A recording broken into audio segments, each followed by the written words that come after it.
आचार्य भगवंत गुरुवर श्री 108 विद्यासागर जी महाराज की जय जय जय। बोले परम पूज्य गुणायतन प्रणेता शंका समाधान प्रवर्तक भावना योग प्रवर्तक प्रखर वक्ता मुनिवर श्री 108 प्रमाण सागर जी महाराज की जय जय जय। बोले परम पूज्य मुनिवर श्री 108 रहे सागर जी महाराज की जय जय जय। सत्य और संस्कृति का सजा ये भव्य वितान, कदम मिलाकर बढ़ चले धर्म और विज्ञान। बंधुओं, शाश्वत तीर्थराज समेत शिखर की इस पावन तलहटी पर स्थित विश्व का एक ऐसा अनूठा कीर्तिमान जो पूज्य मुनिवर प्रमाण सागर जी महाराज की एक ऐसी अद्भुत परिकल्पना की देन है, जिसके माध्यम से युगांतकारी जिन शासन की प्रभावना होगी, निश्चित ही आने वाले समय में न जाने कितने लोगों के सम्यक्त का कारण बनेगा गुणायतन, और आने वाली भविष्य की पीढ़ियों के भविष्य के निर्माण के दर्शक के रूप में होगा गुणायतन। मैं निवेदन करूंगा बंधुओं, यदि आज तक आप गुणायतन से नहीं जुड़े हैं, जो लोग जिनवाणी चैनल, पारस चैनल, प्रमाणिक ऐप के माध्यम से घर बैठे देख रहे हैं, साथ ही जो लोग यहाँ उपस्थित हैं, सभी से निवेदन करूंगा कि आप अपने जीवन का सर्वोत्कृष्ट लगा करके साथ ही से पुण्य का अर्जन कीजिए और गुणायतन से जुड़ करके अपने आप को धन्य कीजिए। साथ ही बंधुओं, जैसा कि आपको विदित है, प्रतिदिन पूज्य गुरुदेव के मुखारविंद से गुणायतन परिसर में शांतधारा संपन्न होती है। यदि आप चाहते हैं कि आपके वैवाहिक वर्षगांठ, जन्म दिवस या किसी भी विशेष अवसर पर यहाँ शांतधारा संपन्न हो, तो आप अपने परिवार का नाम नीचे लिख रहे चल रहे नंबरों पर प्रेषित कर सकते हैं और नित्य और मासिक शांतधारा के पुण्यार्जक बनकर के भी साथ ही से पुण्य कार्जन कर सकते हैं। साथ ही बंधु, जैसा कि विदित है, प्रतिदिन यहाँ गुणायतन परिसर में पूज्य गुरुदेव के माध्यम से जो गणधर वलय विधान की महिमा बताई गई, एक ऐसी अचिंत्य महिमा जो प्रतिदिन उन रिद्धि मंत्रों के माध्यम से गणधर विलय संपन्न होता है विधान। यदि आप चाहते हैं तो आप भी एक दिन का विधान करा करके साथ ही से पुण्य कार्जन कर सकते हैं, मात्र 31,000 रुपए की राशि में। आइए सीधे सीधे जुड़ते हैं जिन लोगों ने आज गुणायतन से जुड़कर के अपने आप को धन्य किया, उनके नामों की उद्घोषणा कर रहा हूं। सर्वप्रथम निर्माण निधि सदस्य इंदौर से पवन कुमार वेद, श्रीमती प्रतिभा वेद, अंकित वेद, श्रीमती अनिका वेद, समस्त परिवार। नटेरन विदिशा से श्रीमती चंदाबाई जैन, श्रीमती आशा सुधीर जैन। सागर से राजेंद्र कुमार, अशोक कुमार चितौरा वाले। न्यू दिल्ली से प्रदीप गोयल, श्रीमती रमा गोयल, ऋषभ पूजा गोयल, समस्त परिवार। कटनी से निरंजन जैन, श्रीमती उषा जैन, निशांत रूपाली, निखिल सपना जैन। आगरा से मोतीलाल आकाश कुमार जैन। खूंटी से श्रीमती माया सरावगी, स्वर्गीय रामोतर सरावगी। और गाजियाबाद से श्री अनिल कुमार जैन, श्रीमती उषा जैन, अंकित, अभिषेक, पार्थ, अर्थव, अनाया जैन, गाजियाबाद, समस्त परिवार। और महिला मंडल नावा सिटी राजस्थान, इन्होंने भी 11,000 रुपए की राशि प्रदान की। एक बार जोरदार करताल ध्वनि से सभी निर्माण निधि सदस्यों का अभिनंदन कीजिए। यदि अपने स्थान पर हैं यहाँ पर, तो अपने स्थान पर खड़े होकर के नमन वंदन करके आशीष प्राप्त करें। आइए, अब मैं नाम ले रहा हूं निर्माण मित्र सदस्य के रूप में सागर से हमारे भी जुड़े हैं श्रीमती विमला बाई जैन, धर्मपत्नी स्वर्गीय अशोक कुमार जैन, तिरपाल वाला परिवार, खेमचंद्र, माया, विक्रांत, अंकिता जैन, ढाना, समस्त परिवार। जोरदार करताल ध्वनि से अभिनंदन कीजिए। आइए वो आए और उनके अभिवंदना के लिए मैं बुलाना चाहूंगा श्री सुभाष जी जैन, सीईओ गुणायतन, वो आएंगे। और साथ ही सिद्धार्थ जी कासलीवाल, प्रशासक गुणायतन, आए और उनका सम्मान करें। आ जाइए सब परिवार, जोरदार करताल ध्वनि से अभिनंदन कीजिए बंधुओं। इसी कड़ी में निर्माण सारथी सदस्य के रूप में जो जुड़े हैं, न्यू दिल्ली से श्री रविंद्र जी, राजकुमार जी, राजेश जैन, समस्त परिवार। जोरदार करताल ध्वनि से अभिनंदन कीजिए। ये परिवार भी हमारे बीच उपस्थित हैं। चलिए, वो चले गए हैं, इनके लिए जोरदार करताल ध्वनि से अभिनंदन। निवेदन है कि कोई भी इस ओर ना आए, लोगों के समक्ष जाकर के नमन वंदन करें। चलिए, इसी कड़ी में निर्माण सारथी के रूप में जुड़े हैं जबलपुर निवासी, भोपाल प्रवासी, सिंघई सुभाष चंद्र आशा जैन, स्वर्गीय रवीश चंद्र, पुष्पलता जी, आशीष, अनीता जी, राविज, रितु जी, अंशुल, शिवानी जी जैन, समस्त परिवार। जोरदार करताल ध्वनि से अभिनंदन कीजिए। ये परिवार भी हमारे बीच उपस्थित हैं, यदि हैं तो वो आ जाएं और गुरुदेव के चरणों में नमन वंदन करके आशीष प्राप्त करें। और उनके सम्मान के लिए बुलाना चाहूंगा श्री प्रेमचंद जी, उपकार एजेंसी सागर से गुणायतन ट्रस्टी, और साथ ही आ जाएं संध्या प्रेमचंद जी, वो साथ में आकर के ऐसे परिवार का सम्मान करेंगे। जोरदार करताल ध्वनि आपकी बजती रहे। इसी कड़ी में निर्माण सारथी के रूप में नोएडा से हमारे बीच में जुड़े हैं श्रीमती सरला जैन, अमित, सालनी जी, अनुज, नीरू जी, अमीशा, अंश जी, अक्षय, अमय जी जैन, नोएडा, समस्त परिवार। जोरदार करताल ध्वनि से इनका भी अभिनंदन कीजिए। और इनके सम्मान के लिए बुलाऊंगा श्री राजकुमार जी काला और साथ ही कपूर जी जैन, कोटा, समन्वय गुणायतन, वो आए और सम्मान करेंगे। चलिए जोरदार करतल ध्वनि से अभिनंदन कीजिए। इसी कड़ी में सूत्रधार के रूप में जो जुड़े हैं, सूत्रधार के रूप में अशोक कुमार जैन, श्रीमती मधु जैन, श्रीमती पूनम जैन, धर्मपत्नी श्री नितिन जैन, अनुश्री जैन, सर्वज्ञ जैन जयपुर। जोरदार करतल ध्वनि से अभिनंदन कीजिए। ये परिवार भी हमारे बीच उपस्थित है, ऑनलाइन जुड़े हैं। जोरदार करतल ध्वनि से इनका स्वागत बंदन और अभिनंदन करते हैं। इसी कड़ी में जिन्होंने सूत्रधार के रूप में ऑनलाइन जुड़कर के अपने आप को धन्य किया है, इम्फाल से निर्माण सारथी से सूत्रधार केसरी चंद विकास सेठी यूएसए, और जयपुर से सूत्रधार के रूप में जुड़े हैं अशोक कुमार जैन, श्रीमती मधु जैन, श्रीमती पूनम जैन, धर्मपत्नी नितिन जैन, अनुश्री जैन, सर्वज्ञ जैन, समस्त परिवार।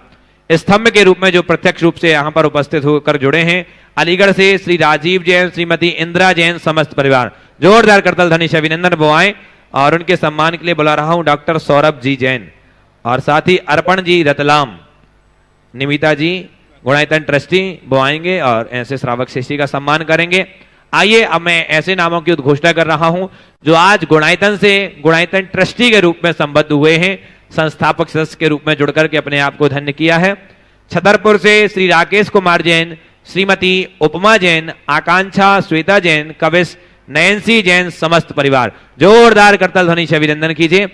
ये परिवार हमारे बीच उपस्थित है, उनके सम्मान के लिए बुलाना चाहूंगा ब्रति बहन श्री शकुन दीदी और सुभाष जी जैन, सीईओ गुणायतन वो आए और हमारे ट्रस्टी जो जुड़े हैं सदस्य उनका सम्मान करें। राकेश कुमार जी, उपमा जी, आकांक्षा श्वेता, कविश नयनसी।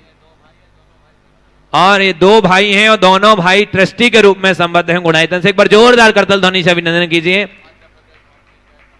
और मध्य प्रदेश भवन जो हमारे गुणायतन में है उनका एक कमरा भी है, एक बार पुनः जोरदार करतल ध्वनि हो जाना चाहिए। आइए अब संस्थापक सदस्य के रूप में एक और परिवार जो आज हमसे जुड़ा है मैं बुलाना चाहूंगा बड़े ही सम्मान के साथ। रोहतक से श्री सिद्धार्थ जैन, श्रीमती मधु जैन, असीम जी, ईशान जी, डॉक्टर लवकेश आशा जैन, श्वेता जी, राकेश संजुला जैन, सारिका जी जैन, समस्त परिवार। जोरदार करतल ध्वनि से अभिनंदन कीजिए। और इनके सम्मान के लिए बुलाना चाहूंगा कपूर जी कोटा और सिद्धार्थ जी कासलीवाल, और साथ में लता गंगवाल गुणायतन मंत्री आए और ऐसे संस्थापक सदस्य का सम्मान करके गुणायतन के गौरव को बढ़ाएं। और एक और सदस्य का नाम ले रहा हूं जिन्होंने निर्माण नायक से आज संस्थापक सदस्य के रूप में अपने आप को संबद्ध किया है गुणायतन से। कैलाश प्राध्यापक बाबूराव अप्पा चौगले की स्मृति में अरुणा बाबूराव चौगले, संदीप बाबूराव चौगले, समस्त परिवार कोल्हापुर से। जोरदार करतल ध्वनि से अभिनंदन कीजिए। आइए ये परिवार भी हमारे बीच में है और उनके सम्मान के लिए मैं बुलाना चाहूंगा सुभाष जी जैन, सीईओ गुणायतन, और प्रेमचंद जी साहब उपकार एजेंसी सागर से गुणायतन ट्रस्टी हैं, वो भी सम्मान करें।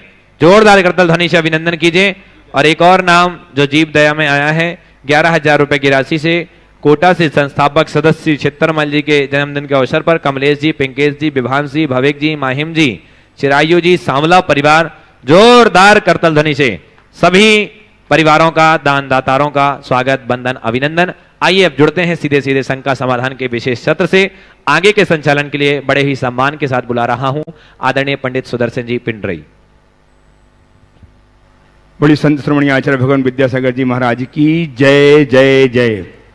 परम पूज्य अपने आराध्य गुरुदेव से आपको जोड़ूं, उसको पूर्व सुदूर अवस्थित जो पारस जिनवाणी एवं प्रमाणी के माध्यम से अपनी शंकाओं के समाधान देख सुन रहे हैं वे, तथा प्रदर्शित विराजमान आप सबका मैं वंदन करता हुआ आप सबको छोड़ने जा रहा हूं उन श्री चरणों से जो जगत विख्यात हैं गुणायतन प्रणेता के नाम से, जो जाने जाते हैं भावना प्रवर्तक, संकल्प समाधान प्रवर्तक के नाम से, और जो जगत विख्यात हैं संप्रेरक समय के रूप में। इन्हें हम वंदन करते अपने जीवन को धन्य करेंगे।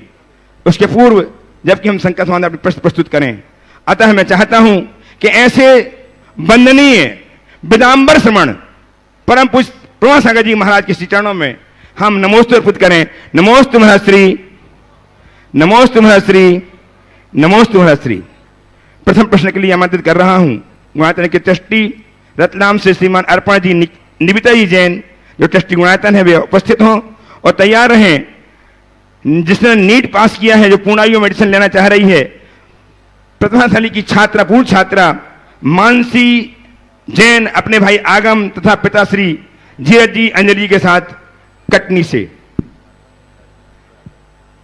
अर्पण निविता जी सीखता से आ जाए। अर्पण जी, निविता जी अपने प्रश्न प्रस्तुत करने की सीखता के साथ और तैयार हैं। धीरज जी, अंजलि जी, मानसी आगम के साथ मंच के निकट आ जाएं।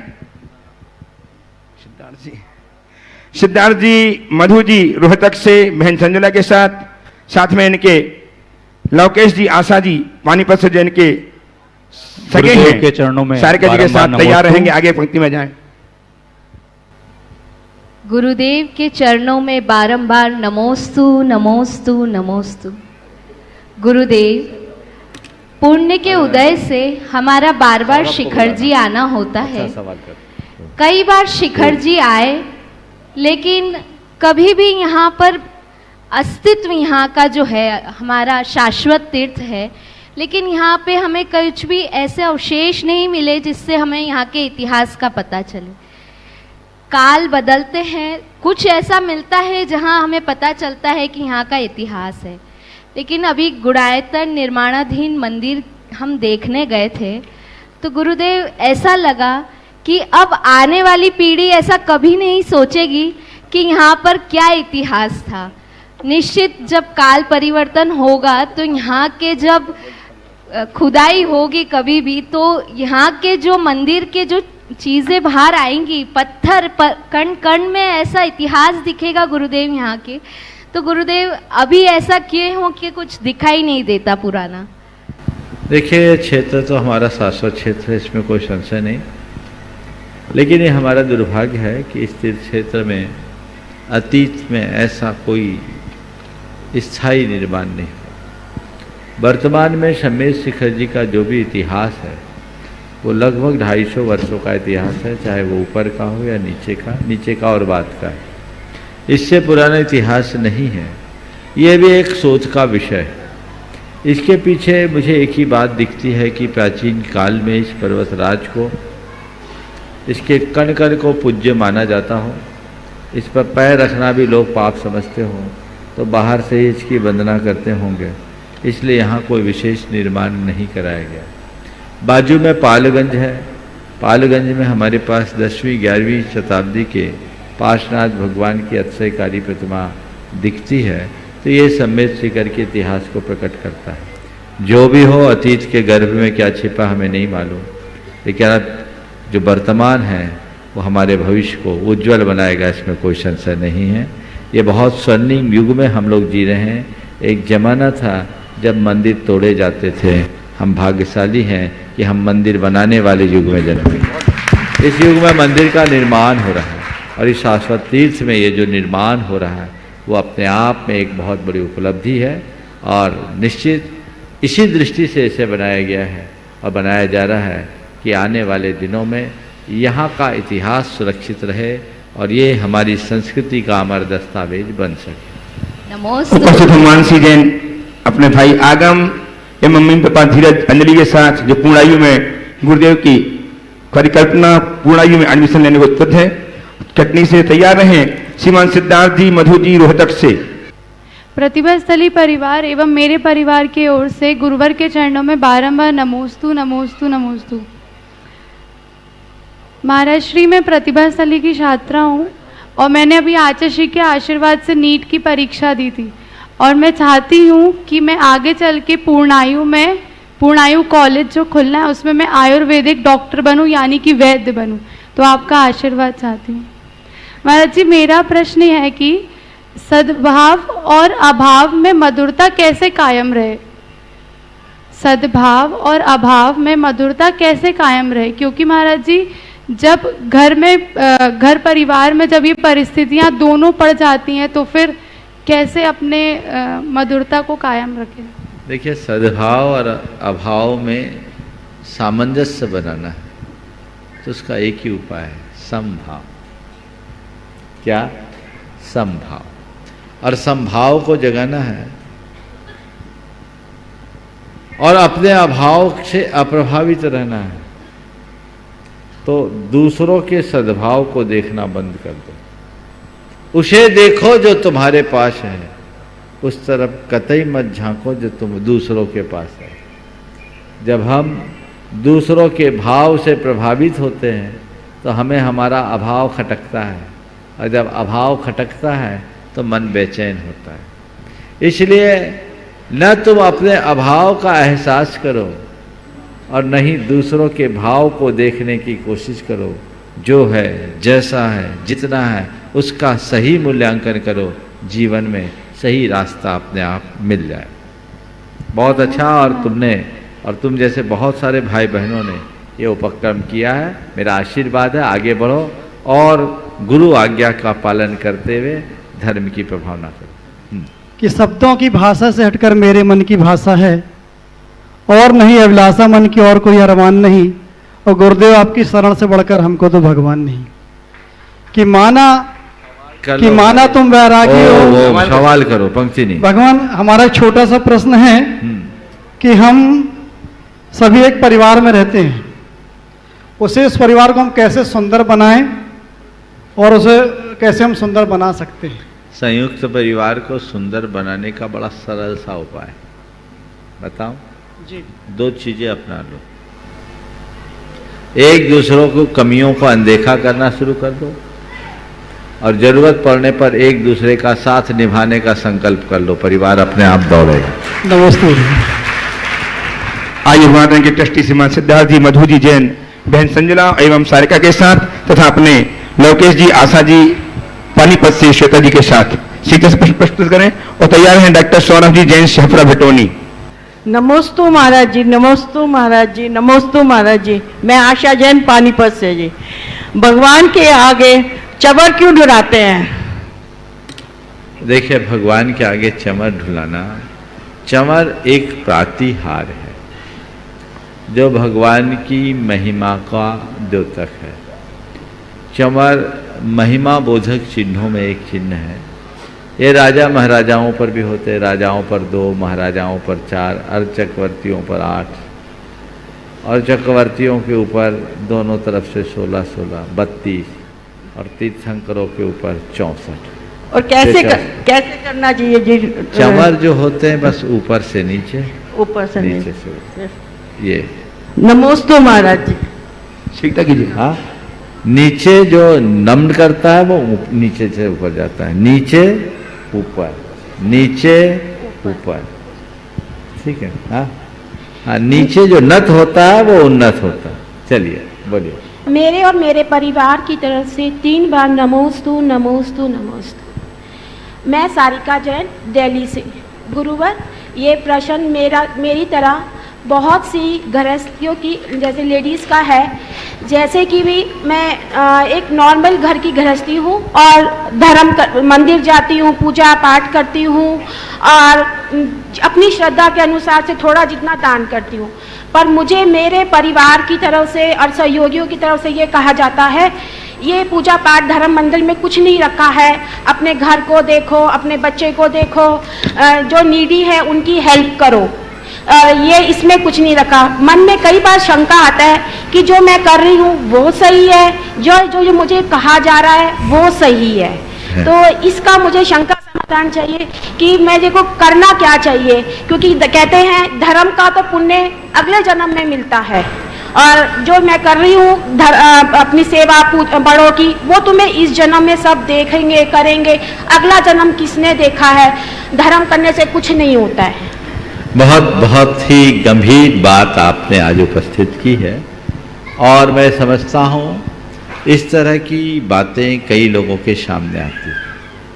सबसे पहले तो मैं कहूँगा कि जो लोग ये कहते हैं कि पूजा पाठ धर्म में कुछ नहीं रखा है, तो उनसे पूछो मौज मस्ती में क्या रखा है, पार्टी और क्लबों में क्या रखा है, घूमने फिरने में क्या रखा है। उनसे ये पूछो, उनसे ये कहो कि घर गृहस्थी का काम करना भी मेरा धर्म है और पीड़ितों को सहयोग देना भी मेरा धर्म है, पर भगवान की भक्ति करना मेरा परम धर्म है, मुझे इसे नहीं छोड़ना। क्योंकि आप कहते हो कि इसमें क्या रखा है, इसमें क्या रखा है, मुझसे पूछो। मैं कहती आप हूँ बोलो, महाराज। मुझसे पूछो, मुझे इसमें परम संतुष्टि मिलती है, संतुष्टि मिलती है। मुझे परम आनंद आता है। आनंद। एक आदमी गाना गाता है, उसे गाने का आनंद है। मैं भगवान की भक्ति करती हूँ, मुझे भक्ति का आनंद है। तुम्हें क्या पता, गूंगा क्या कहेगा, जानेगा गुल का स्वाद वो क्या बोलेगा। मुझे आनंद है, मैं इसमें लीन हूं। मैं आपसे तो नहीं कहती कि आप करो या ना करो। जो लोग ऐसी बात करे उनसे अत्यंत विनम्रता और दृढ़ता के साथ कह दें कि कृपया कर आप मुझे इस मामले में कोई मार्गदर्शन न दें, मैं अपने आप में सक्षम हूं, मुझे पता है क्या करना है और क्या नहीं करना है। जो करना है वो मैं कर रही हूं और जो नहीं करना है मुझे नहीं करना।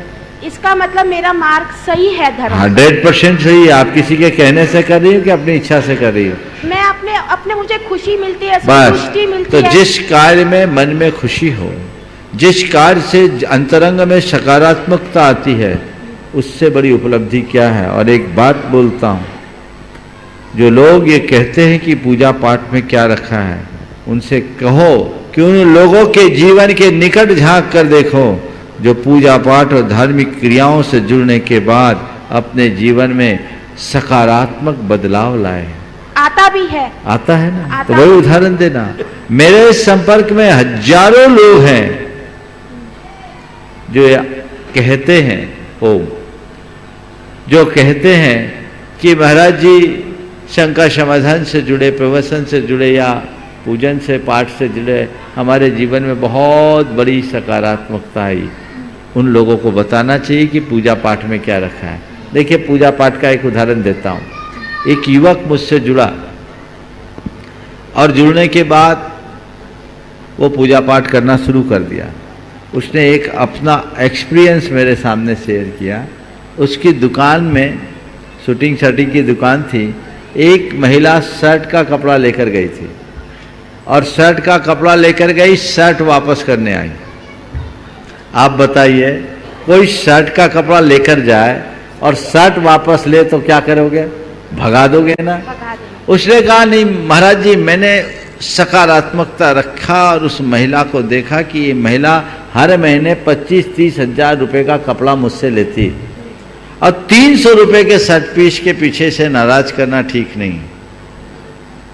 हर महीने 25-30 हजार रुपए का कपड़ा लेने वाले ग्राहक को 300 रुपए के शर्ट पीस के पीछे नाराज करना ठीक नहीं है। महाराज जी, मैंने उसको शर्ट ले लिया, उसे दूसरा कपड़ा दे दिया, वो अपने पसंद का दूसरा कपड़ा ले गई, वो खुश हो गई और मैंने अपना शर्ट अपने एक स्टाफ को दे दिया, वो भी खुश हो गया। मेरे दो भाई ने कहा, पूरी बात सुनो, मेरे भाई ने मुझसे कहा ये गांधीगिरी करोगे तो दुकान में तो डब्बा गोल हो जाएगा। बोले भैया, आप नहीं समझते, ये 30-25-30 हजार रुपया महीने का हमसे सामान लेने वाले को 300-400 रुपये के लिए नाराज करना कतई उचित नहीं लगा। वो भी खुश हो गई, हमारा स्टाफ भी खुश हो गया और कहा महाराज, इस सकारात्मकता का असर ये पड़ा कि वो महिला हमारी फैन हो गई, हर महीने 2-4 नए ग्राहक को लेकर आती। पर जो बात उसने कही कि महाराज जी, ये सकारात्मक परिवर्तन मुझ में केवल पूजन और अभिषेक से आया। जब से मैं नहीं जुड़ा था तो मैं इन सब चीजों को पचा नहीं सकता था। आपकी हर पल मुझे एक बात आती है कि बस सकारात्मक रहना है, सकारात्मक रहना है, सकारात्मक रहना है। मैं उसको देखता हूं तो ये मेरे जीवन का मजा है। तुम्हें क्या पता, आज तुम जिन चीजों में लगे हो उसके बाद भी तमाम प्रकार का स्ट्रेस तुम्हारे मन में है। मैं स्ट्रेस फ्री हूं, मैं आनंद में हूं, मैं मजे में हूं। तो मेरा मजा मेरे साथ रहने दो, तुम अपने मजा को अपने साथ देखो। बस ऐसे बोल दीजिए, उसका रास्ता अलग, आपका रास्ता अलग। नमोस्तु गुरुवर, नमो। उपस्थित हैं डॉक्टर कुमार जी और सौरभ जी, शेफरा भटानी से अनन्य गुरु भक्त, और तैयार रहेंगे श्रीमान राकेश जी, उपमा जी जैन, ट्रस्टी गुणायतन, श्रीमान प्रफुल्ल जैन के साथ साकेत नगर भोपाल। सीता से आए श्रीमान डॉक्टर कुमार जी, डॉक्टर सौरभ जी नहीं है, श्रीमान राकेश जी उपस्थित हैं सीता के साथ, उपमा जी के साथ और प्रफुल्ल जी साकेत नगर भोपाल के साथ। तैयार हो जाए, आ जाए, तैयार हैं वैभव जी जैन अलीगढ़ से। वैभव जी जैन नजदीक आ जाए, मंच के पास आ जाए। अलीगढ़ वैभव। महाराज जी, सकल जैन समाज भोपाल और साकेत नगर भोपाल में जो आपने बहुत ही ऐतिहासिक भावना योग शिविर कराया था, उसकी साकेत नगर समाज की तरफ से, सभी की तरफ से त्रिवाद नमोस्तु नमोस्तु नमोस्तु। महाराज जी, जब आपका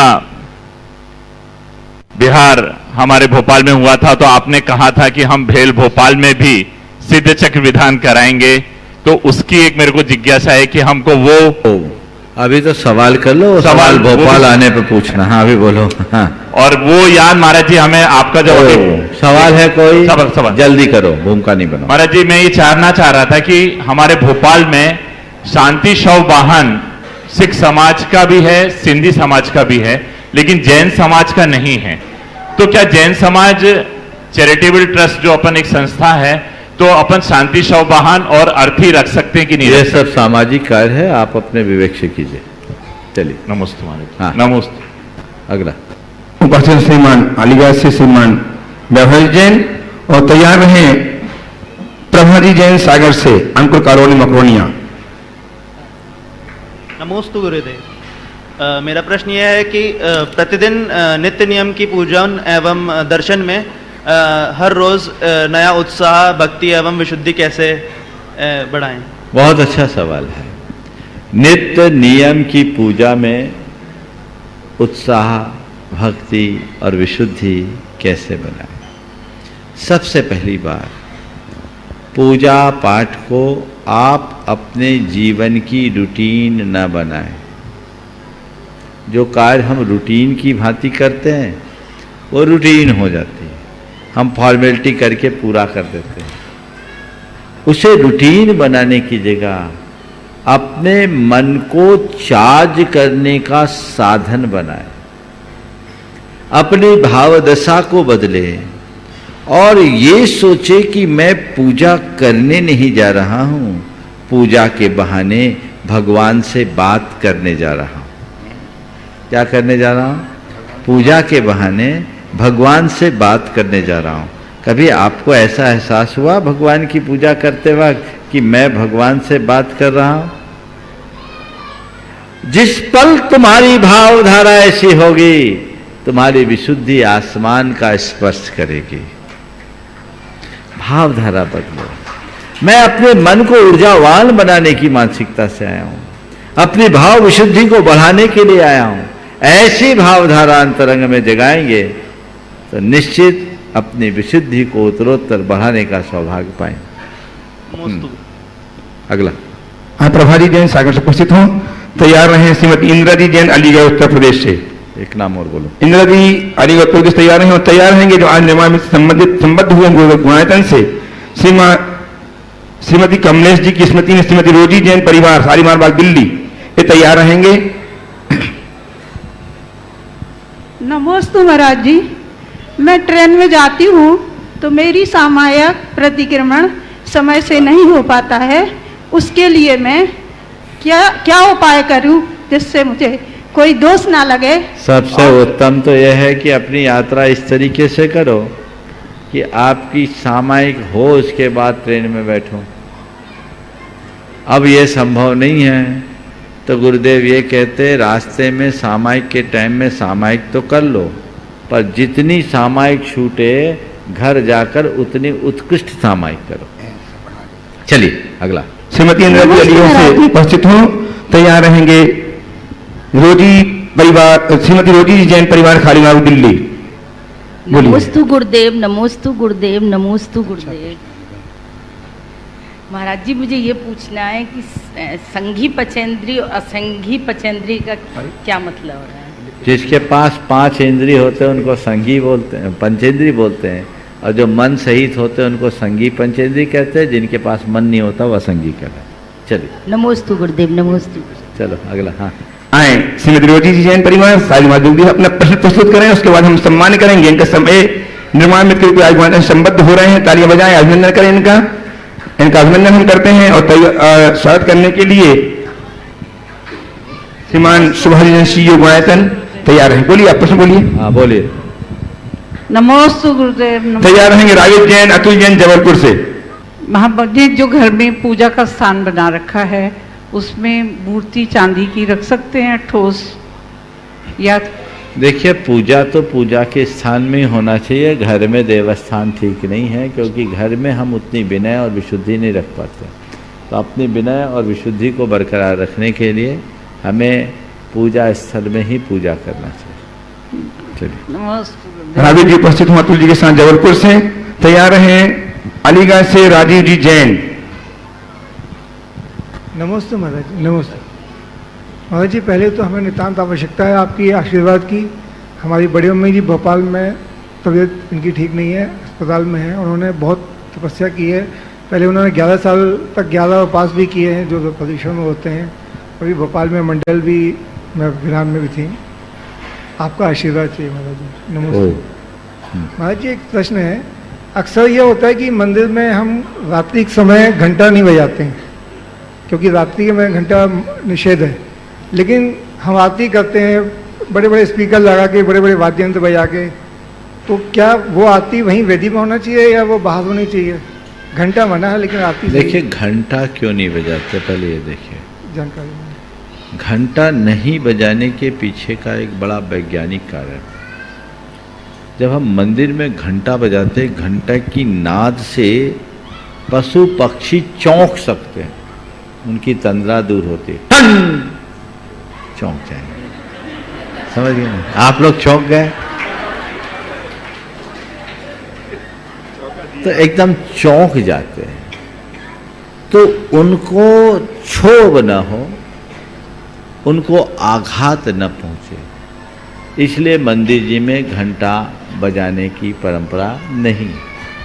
अन्य वाद्य यंत्रों में वैसा नहीं, लेकिन हाँ, महाराज जी जरूरत से ज़्यादा आवाज़ नहीं होनी चाहिए। ये विवेक हर किसी को रखना चाहिए, चाहे मंदिर हो या अन्यत्र। जब मनुष्यों को अधिक आवाज़ से बाधा होती है तो आमजनों को भी तो हो सकती है। मैं तो हमेशा कहता हूँ आवाज़ कम रखा करो, जितना बने कम रखो, उतनी ही आवाज़ रखो जितनी आप कुशलता से सुन सको। आज सुप्रीम कोर्ट ने इसीलिए रात के 10 बजे के बाद ध्वनि विस्तारक यंत्रों के प्रयोग पर बैन लगाया। ये समझना चाहिए। तो हम अपने साथ अन्य प्राणियों के प्रति भी संवेदना रखें और उन्हें किसी प्रकार का कष्ट न हो, इसका ध्यान रखें। नमस्ते महाराज। उपस्थित हो अलीगढ़ उत्तर प्रदेश से श्रीमान राजीव जी जैन। और तैयार रहे कोटा राजस्थान से चंद्रकांता जी जैन। चंद्रकांता जी आगे आ जाएं। नमोस्तु गुरुदेव, नमोस्तु गुरुदेव, नमोस्तु गुरुदेव। गुरुदेव, मेरा प्रश्न ये है कि गृहस्थ जीवन और बिजनेस में रहते हुए भी हम अपने धर्म के कार्य को किस तरह से संपादित करें कि हम अपने मन को विशुद्धि भी कर सके और धर्म का लाभ भी ले सके। गृहस्थी और बिजनेस को भी अपना धर्म बना लो। आप ये सोच रहे हैं कि हम गृहस्थ धर्म में, गृहस्थी में और बिजनेस में लगे तो धर्म कैसे करें? यानी जब तुम गृहस्थी से मुक्त हो जाओगे, व्यापार में ताला लगाओगे, तब धर्म करोगे क्या? धर्म तो तुम जहां हो, जैसे हो, जिस स्थिति में, वहीं से प्रारंभ करने की बात। अभी करोगे तो आगे कर पाओगे।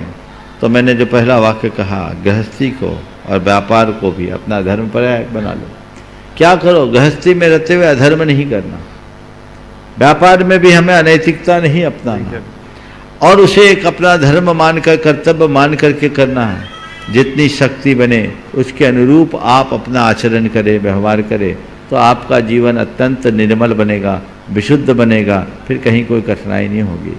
गृहस्थी के कार्यों को कर्तव्य बुद्धि से करें और व्यापार में भी इस तरीके से करें कि व्यापार आपके ऊपर हावी ना हो। ये ध्यान रखना है, व्यापार हमारी जीविका का साधन है, वो हमारा जीवन नहीं है। जीवन के लिए व्यापार है, व्यापार के लिए जीवन नहीं। इस भेद रेखा को सामने रखकर चलने वाला व्यक्ति सब कुछ व्यवस्थित तरीके से करते हुए अपनी जीवन यात्रा को आगे बढ़ाने में समर्थ होता है। उपस्थित हूँ चंद्रकांता जी जैन कोटा राजस्थान से। तैयार हैं सरला जी जैन नोएडा से। नमोस्तु महाराज जी, दोनों मुनिराज के चरणों में बारंबार नमोस्तु। महाराज जी, प्राग भाव, प्रशंसा भाव, अनन्या भाव और अनंत भाव, ये क्या होता है महाराज जी? ये समझ में नहीं आता। ये सवाल तो अलग से कक्षा में पूछोगे तो ज़्यादा अच्छा होगा, अभी तो सबके ऊपर चल जाएगा, है ना? इन्हें पुस्तकों में पढ़ लेना। अगला आइए। ये जो आहार देते हैं उसमें महाराज जी दोष तो नहीं लगता है? मैं वो हर चौके में हार आहार देते तो चौका वाला मना करे फिर दो तो दोष लगेगा। इसलिए चौका वाले से पूछ के दो, जबरदस्ती मत घुसो। समझ गए? आप दूसरों के आहार दे रहे, देखिए एक बात हंसने की नहीं है, घुसपैठ करके आप आहार दे रहे तो पाओगे क्या? आप बोल रहे मन शुद्धि, वचन शुद्धि, काय शुद्धि, मान लिया आहार जल शुद्ध है, किसके बदौलत बोल रहे हो? बोलो, तुम्हारा है? नहीं है। दूसरों के माल को हथियाने का प्रयास है। पूछ के रहता है महाराज। सुना तो बोल रहा हूँ, आपकी बात होगी, मैं सबके लिए बोल रहा हूँ। तो क्या होगा, वो तुम्हारी चीज हो जाएगी कब? जब चौके वाले की सम्मति हो तब। हालांकि सबकी सम्मति रहती है, वो अंडरस्टूड रहता है, तो उनकी सम्मति पूर्वक दो, विधि और व्यवस्था से दो, और न दे पाओ तो अनुमोदना करो। अनुमोदना में भी उतना ही लाभ है। अब रहा अपना द्रव्य नहीं दे पाए तो अपना द्रव्य हम कैसे दें? द्रव्य को देने के लिए हम क्या करें? तो द्रव्य नहीं दे पा रहे हैं, चौके वाले भी किसी से लेते नहीं, और वो भी कहते हैं हम सबका ही लेंगे तो अपना क्यों कब लगाएंगे? तो उतना द्रव्य जहाँ त्यागी वृत्तियों की भोजन आदि की व्यवस्था होती है उस निमित्त दे दो, तो कहीं ना कहीं मेरा दान लग जाए, ऐसी व्यवस्था कर सकते। श्रीमती सरदा जी, अमित जी जैन, नोएडा उत्तर प्रदेश से उपस्थित हूँ। तैयार हैं डॉक्टर विवेक जैन, भागवत तीर्थ अस्पताल सागर से, अपने बेटे की व्यथा व्यक्त करने, आशीर्वाद लेने और प्रश्न करने के लिए। नमस्ते गुरुदेव, नमस्ते गुरुदेव, नमस्ते। बोलिए बोलिए, माइक में बोलिए। महाराज जी, मोमबत्ती की याद जब ही आती है जब अंधेरा होता है। महाराज जी, मेरी शंका यह है कि लोग हमें जरूरत पड़ने पर ही क्यों याद करते हैं? नमस्ते। ये तो स्वभाव है। मोमबत्ती की याद तभी आती है जब अंधेरा होता है। लोग हमें जरूरत पड़ने पर ही क्यों याद करते हैं? क्योंकि हम लोगों के जरूरत पे काम आ जाते हैं। ये मत सोचो कि लोग मुझे जरूरत पर ही याद करते हैं, ये सोचो कि कम से कम मैं इतना लायक तो हूँ कि लोगों के जरूरत पर काम आता हूँ। नमस्ते गुरुदेव। सोच को सकारात्मक बना लो, जीवन की दिशा बदल जाएगी। डॉक्टर विवेक जी जैन, भागवत तीर्थ सागर से उपस्थित हूँ अपने बेटे के साथ, और तैयार हैं उमंग जैन, दमोह मध्य प्रदेश से। उमंग जैन उपस्थित हो जाएं। डॉक्टर जी नहीं है। उमंग जैन। सुचिता जैन दमोह से तैयार हैं। नाम बोलो जल्दी जल्दी। सुचिता जैन दमोह से, उमंग जैन दमोह से। नहीं आया। श्रीमान प्रद्युम्न जैन ग्वालियर से, प्रद्युम्न जी जैन उपस्थित हो जाएं। नमोस्तु महाआश्री। महाआश्री, मेरा प्रश्न ये है कि जैन धर्म चतुर्थ काल में पूरे विश्व में फैला हुआ था क्या? अगर फैला हुआ था तो आज उसके कुछ मतलब पूरे विश्व में क्यों नहीं दिखता वो? देखिए, पूरे विश्व में जैन धर्म भले फैला ना हो, लेकिन चतुर्थ काल में भारत के बहुभाग में जैन धर्म था। महाराज, उसके अवशेष क्यों नहीं दिखते? बता रहा हूँ, सुनो। ये एक लंबा कालखंड बीत गया, हमारे देश में कोई पुरावशेष पुराने है ही नहीं। समझ गए? विश्व की जितनी भी सभ्यता हैं वो बहुत पुरानी नहीं। हड़प्पा मोहनजोदड़ो की जो सिंधु घाटी की सभ्यता है वो आज से 5000 वर्ष पुरानी, उसमें से हमें जैन अवशेष प्राप्त होते हैं। मिस्र और यूनान से जो ग्रीक सभ्यता मिली है वो सभ्यता भी इसी के आसपास 1000-2000 साल पुरानी है। वहाँ पर उस तरह के कुछ अवशेष पूरी तरह से स्पष्ट नहीं है, पर बाकी दुनिया की सभ्यताएं बहुत थोड़े समय की है, और चौथा काल बहुत पुराने कालखंड में है, इसलिए उस काल को आज के काल से जोड़ना ठीक नहीं। आइए सुचिता जी जैन दमोह से, और तैयार रहेंगे प्रद्युम्न जी जैन ग्वालियर से। नमोस्तु महाराष्ट्री, मेरे पूरे परिवार की ओर से त्रैवा नमोस्तु। महाराष्ट्री, मेरी शंका ये है कि एक श्रावक इस सच को भली भांति जानता है कि वो एक आत्मा है, लेकिन एक ज्ञान उसका तब तक किताबी है जब तक उसने अपने उस चैतन्य स्वरूप को महसूस ना किया हो। क्योंकि आत्मा होने की बात उसने या तो गुरुओं के मुंह से सुनी है या तो शास्त्रों में पढ़ी है। तो गुरुदेव मार्गदर्शन दें कि श्रावक अपने अस्तित्व यानी कि आत्मा होने की सत्यता को कैसे महसूस कर सकता है। श्रावक अपने आत्मा होने की सत्यता को महसूस करना चाहता है तो उसे कुछ नहीं करना है, नित्य प्रति ये भावना भाना है, मैं शुद्ध आत्मा हूँ, मैं शुद्ध आत्मा हूँ, शुद्धोहम शुद्धोहम। तो महाराज जी जब महसूस होता है तो वो कैसे पहले महसूस भाव होता तो सीधे एमए में चले जाओगे। अभी प्राइमरी स्टेज पे तो आओ, स्टेप बाय स्टेप चलो। सोहम सोहम की धुन रात दिन जब हम करेंगे तो हमने अपने आप को जो भिन्न रूप में मान रखा है वो दृष्टि बदलेगी, धारणा बदलेगी, भावना बदलेगी, जीवन बदलेगा। आइए श्रीमान पूर्णिम जी जैन ग्वालियर से तैयार हैं संतोष जी पाटिल हुपरी कोल्हापुर महाराष्ट्र से। नमस्ते महाराज जी। महाराज जी, धर्म प्रवाहनों की प्रबल इच्छा के वजह से मैं महाराज जी 2 हिस्सों में अपना प्रश्न रखना चाहता हूँ। धर्म प्रभावना के लिए मंदिर के निर्माण और जीर्णोद्धार के साथ डिजिटल दुनिया में एनिमेटेड मूवीज, जो धर्म की कथाओं के आधारित ऑडियो बुक्स, ऑडियो वॉइस, जो ऑडियो स्टोरी और जो भी है ये मतलब जो मधुर संगीत जैसे पंचकल्याणक और विधान की थीम के पर आधारित, तो महाराज जी इस पे क्यों ध्यान नहीं दिया जा रहा? जैन धर्म के ध्यान क्यों नहीं दिया जा रहा? ध्यान दिया जा रहा है। प्रामाणिक समूह ने जितनी डिजिटल स्टोरी बनाई है आपने देखी? हाँ महाराज जी, बहुत शॉर्ट वीडियोस होते हैं महाराज जी, 8 से 10 मिनट के। बच्चों के लिए शॉर्ट वीडियो ही है और वो गागर में सागर। बड़े बड़े बना देंगे तो कोई देखेंगे ही नहीं। आजकल सबसे बड़ी समस्या तो लोगों के पास समय की है। इस तरह के कार्य और कई जैन डिजिटल वर्ल्ड भी है जिन्होंने कई कल्याण योग की चीज़ों को बहुत अच्छे तरीके से बनाया। इस विधा से जुड़े लोग अपने अपने स्तर पर बहुत अच्छे प्रयास कर रहे हैं और हमें इन्हें प्रमोट करना चाहिए। ये भी प्रभावनांग है। जैसे पुस्तक को प्रकाशित करने में पुण्य है, वैसे ही जैन धर्म को किसी भी तत्व को डिजिटल माध्यम से फैलाने में भी पुण्य है। ये धर्म प्रभावना का एक बड़ा अंग है। जिनको भी ऐसे कार्यों में हाथ बढ़ाने की इच्छा होती है वे जरूर बढ़ाएं। ऐसे कार्यों को आगे बढ़ाने में हमारा धर्म दिगंत तक जाएगा। एक पुस्तक आप प्रकाशित करते हैं, 1000, 2000, 5000 लोगों तक पहुंचेगी, लेकिन आप अगर कोई डिजिटल माध्यम से इन सब चीज़ों का प्रकाशित करते हैं तो लाखों करोड़ों के बीच तक जा सकती है। वो 7 समुंदर पार तक भी पहुंच सकती है।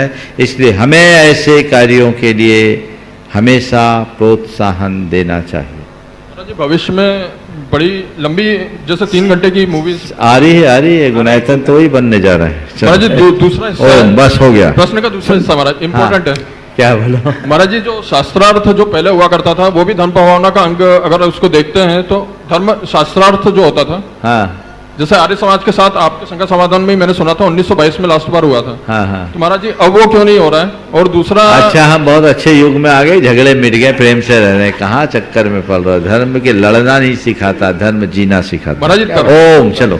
संतोष जी पाटिल ऊपरी से उपस्थित हो और तैयार रहें श्वेता मनोज जी जैन चितवा महाराज जी, गुवाहाटी आसाम से।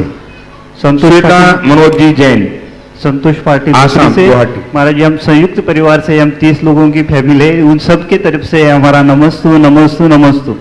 महाराज जी, हमारी ये जिज्ञासा है कि हम जो ऊपर टोक पे द्रव्य लेके जाते हैं, हम कल परसों द्रव्य लेके चांदी के द्रव्य लेके जा रहे थे और पहले हमारे गांव के एक मेरे मित्र जाके आए थे, तो वो भी चांदी के द्रव्य लेके आए थे।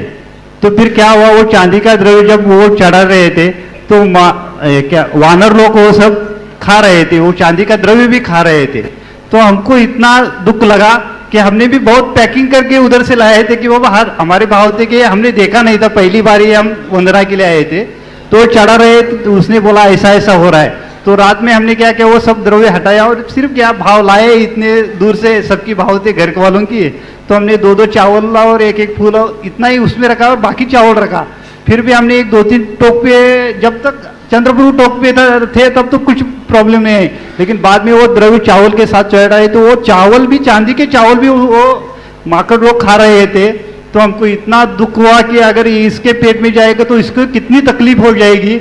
और हम जो चढ़ा रहे भाव तो अच्छे हैं हमारे, लेकिन और इसके बाद हमने सोचा कि ये क्या करना चाहिए कि ये ही जो द्रव्य हम इकट्ठा करके किसी भी मंदिर में किसी भी गुनाहजन जैसे काम बढ़ रहे हैं, उसी द्रव्य को उसमें दान पेटी में डालना चाहिए क्या, क्या करना चाहिए महाराज जी इसका? देखिए, आज आपने एक नया पक्ष रखा और ये बहुत गंभीर।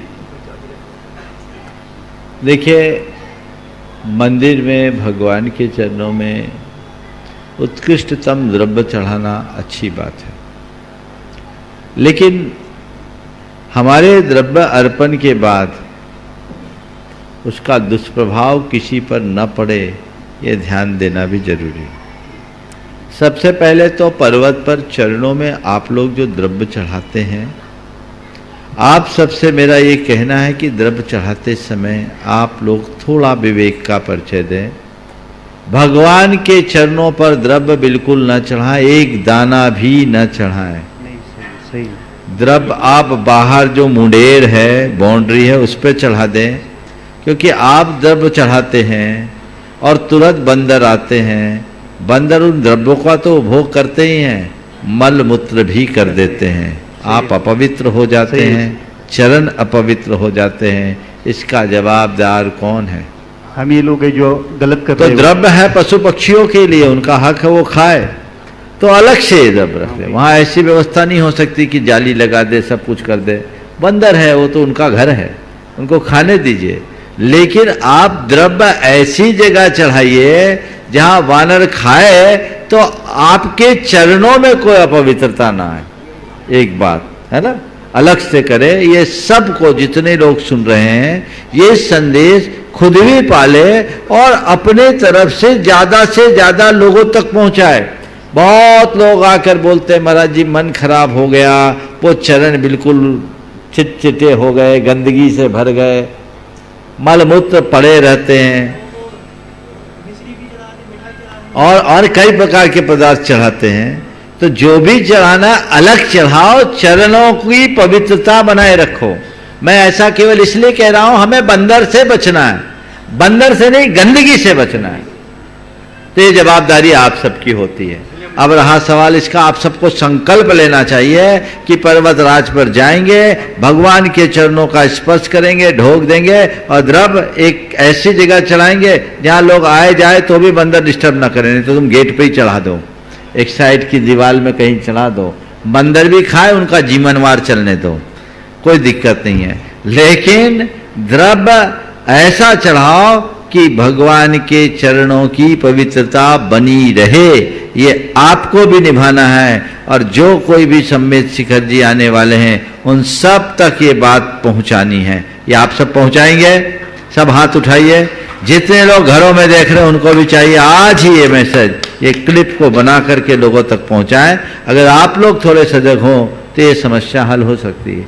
अब रहा सवाल बंदरों का, तो बंदरों की एक प्रवृत्ति होती है, जो होता फटाफट मुंह में डालते हैं, बाद में चबाते हैं।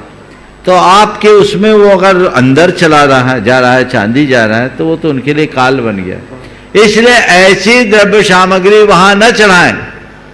आपको सम्मेत शिखर जी में, तीर्थराज में, पर्वतराज की वंदना के लिए और सुरक्षा के लिए चढ़ाना है, तो जब आइए तीर्थ क्षेत्र कमेटी में उतना रुपया गुल्लक में डाल दीजिए।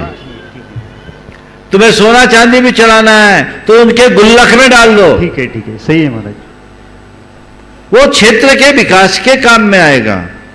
ये तो अब बंदर के प्राण चले जाए, ऐसा करने से कोई लाभ नहीं होगा। इसलिए इन बातों पर सभी को बहुत गंभीरता से विचार करने की जरूरत है। आपने बिल्कुल सही कहा, आप ऊपरी से आए हो, बिल्कुल उधर चांदी का काम बहुत होता है, मैंने सुना, शायद इसीलिए लेके आए, घरों घर होता है। हाँ ठीक है, हम तो कहते हैं चांदी चांदी हो, कोई दिक्कत नहीं है, लेकिन ऐसा काम करें कि बंदरों की भी चांदी हो। नमस्ते महाराज जी। आइए श्वेता जी, मनोज जी जैन, चितवा, गुवाहाटी आसाम से तैयार। चितावा चलिए आइए, और तैयार रहे अंकिता जैन, चितौना वाले, सागर, मध्य प्रदेश से। नमोस्तु महाराज श्री। महाराज श्री, हम अपने जीवन में कुछ नियम, संयम या व्रत लेते हैं, लेकिन कभी कभी परिवार की सुख शांति के लिए उसमें कभी कभी हम संकलित हो जाते हैं। कसायों को शांत करने के लिए हम अपना नियम तोड़ देते हैं, तो उसमें हमारा कुछ दोष लगता है क्या? पहले तो ऐसा नियम लो कि घर में किसी की कसाय न बढ़े, और यदि किसी की कसाय बढ़ती है तो अपने नियमों में दृढ़ रहते हुए सामने वाले को विनम्रता से समझा दो, क्योंकि इससे नियम में शिथिलता अच्छी बात नहीं है, और परिवार में झगड़ा हो ऐसा नियम लेना भी अच्छी बात नहीं है। बीच का रास्ता रखना चाहिए, जो भी नियम ले दृढ़ता से रखें। नियम में थोड़ा बहुत मोड़ चल सकता है, पर नियम तोड़ना अच्छी बात नहीं है। उपस्थित हो कुमारी अंकिता जैन चितौरा वाले सागर मध्य प्रदेश से। तैयार है प्रदीप जैन देवलगांव राजा महाराष्ट्र से। देवलगांव राजा महाराष्ट्र से जाए। ब्रह्मचारी धन सिंह जी जैन पिड़ावा राजस्थान से। नमस्ते महाराज जी, नमस्ते महाराज जी।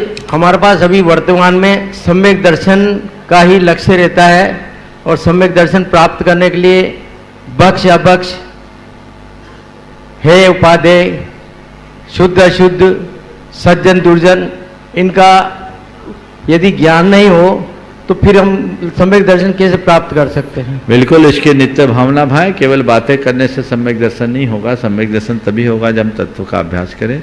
हे उपादेय का ज्ञान होना चाहिए, भक्षा भक्ष का विवेक होना चाहिए, कर्तव्य कर्तव्य का भान होना चाहिए, तभी हम सम्यक दर्शन को प्राप्त कर सकेंगे। हाँ, आइए। कहाँ से? देवरगांव। देवरगांव राजा से। और तैयार रहेंगे श्री खेमचंद जी माया जी। आचार्य श्री के लघुनंदन द्वयमुनि राज के चरणों में त्रिवार नमोस्तु नमोस्तु नमोस्तु। बोलिए। शिखर का क्या अर्थ है गुरुदेव? हाँ, शिखर का क्या अर्थ है? शिखर और उसका महत्व क्या है शिखर का? शिखर का मतलब क्या है? चोटी को बोलते हैं शिखर, समझ गए? शिखर चोटी या ऊंचाई का द्योतक है, समझ गए? तो हम किसी भी चीज को जब ऊंचाई में पहुंचाते हैं तो शिखर है। और मंदिर के शिखर का आपने महत्व बताया। जो मंदिर के शिखर इस बात का द्योतक है कि जो शिखर पर चढ़ता है उसका जीवन शिखर पहुंच जाता है। नमोस्तु गुरुदेव। आगे बस एक ही। बेकर जी पहुंचे और तैयार है खेमचंद जी ढाना परिवार से। अंतिम प्रश्न ढाना वाले को कर लेंगे। ढाना बोले। महाराज जी, ढाना परिवार की तरफ से त्रिवार नमोस्तु। ढाना त्रिपाल वाला परिवार सागर। महाराज जी, हमारा पूछना ये है, पहली बार तो पूछ रहे महाराज जी, डराते डराते। हाँ, जल्दी पूछो। महाराज जी, शांति धारा में घंटी क्यों नहीं बजाते हैं? और दूसरी बात, शांति धारा में कई गुरुजनों ने मना किया है कि जैसे आप पूजा करते तो रोक दो, जाप देते तो रोक दो, और मानते कोई है नहीं। पूजा भी करते हैं, जाप भी करते हैं, और शांति धारा दिखती जाती है। इसका क्या? वो एक साथ डबल स्टेशन चलाते हैं। शांति धारा में घंटे इसलिए नहीं बजाते क्योंकि हम शांति के लिए धारा कर रहे हैं। उस घड़ी सब कार्यों को रोककर लोग उसकी अनुमोदना करें, इसलिए शांति धारा की जाती है। चलिए विकास आ जाओ। विकास गुरुदेव के चरणों में कोटि कोटि नमोस्तु। गुरुदेव, ये प्रश्न मेरा नहीं है। अरुण जी गंगवाल रांची से पूछ रहे हैं कि गुरुदेव, हमारे मानसिक स्वास्थ्य का सीधा संबंध नींद से होता है। अगर हम स्वस्थ प्रसन्न हैं तो चैन की नींद आती है। स्वस्थ जीवन शैली में इसमें एक प्रमुख सकारात्मक भूमिका अदा करती है। मुनिवर, एक प्रसिद्ध गाना है, बंबई से आया मेरा दोस्त, दोस्त को सलाम करो, रात को खाओ पियो दिन को आराम करो। तो आज के युवा वर्ग इसी शैली को अपनाकर अपनी मानसिक शांति से वंचित हो रहे हैं। आपके द्वारा उचित मार्ग अपेक्षित है। बस बम्बैया जीवन जियोगे तो यही होगा। रात को खाओ पियो दिन को आराम करो। बस तो हमें अपने जीवन शैली में व्यापक बदलाव लाने की जरूरत है। एक ही वाक्य में आपके प्रश्न का उत्तर दूंगा। आप प्रकृति के जितना निकट होंगे आपका जीवन उतना संवरेगा, और आप प्रकृति से जितना दूर जाएंगे जीवन उतना बिगड़ेगा। तो हमें चाहिए कि हम प्रकृति से अपनी निकटता बना के रखें, प्रकृति से विमुख ना हो। आ जाओ। कौन? आ जाइए, आ जाइए, सीटों से आइए। मुंबई से अक्षय की मम्मी। अक्षय को ले आओ साथ में। अक्षय भी चलिए चलिए। ओ नमोस्तु महाराज जी, सब परिवार के साथ नमोस्तु। मेरा प्रश्न है कि जो 24 तीर्थंकरों का जो काल होता था, तो जब एक तीर्थंकर से दूसरे तीर्थंकर के बीच के काल में किस तरह से मतलब व्यवस्था होती थी, और उनको मतलब जैसे अगर चंद्र प्रभु भगवान का काल है तो शांतिनाथ भगवान है, या जो उनके आगे भावी तीर्थंकर है उनको पूछते थे या नहीं पूछते थे? देखिए, तीर्थंकरों के काल, तीर्थ काल में अन्य तीर्थंकरों की पूजा अर्चना नहीं होती थी। उनका तीर्थ काल में प्रवर्तन होता रहता था, पूजा अर्चा होते रहती थी। और एक तीर्थंकर के बाद दूसरे तीर्थंकर के आने तक धर्म बना रहता था। बस हमारे शुभदीनाथ से शांतिनाथ भगवान तक के काल में कुछ काल खंड ऐसा रहा कि कुछ समय तक तीर्थ की विच्युति हो गई, मुनि आर्य श्रावक साविका रूप धर्म संग नहीं रहा। बाद में शांतिनाथ भगवान से निरंतर ऐसा चलता रहा। भगवान महावीर के शासन काल में ये बात जरूर समझ में आती है कि भगवान महावीर के काल में भी भगवान ऋषभदेव की पूजा अर्चा होती थी।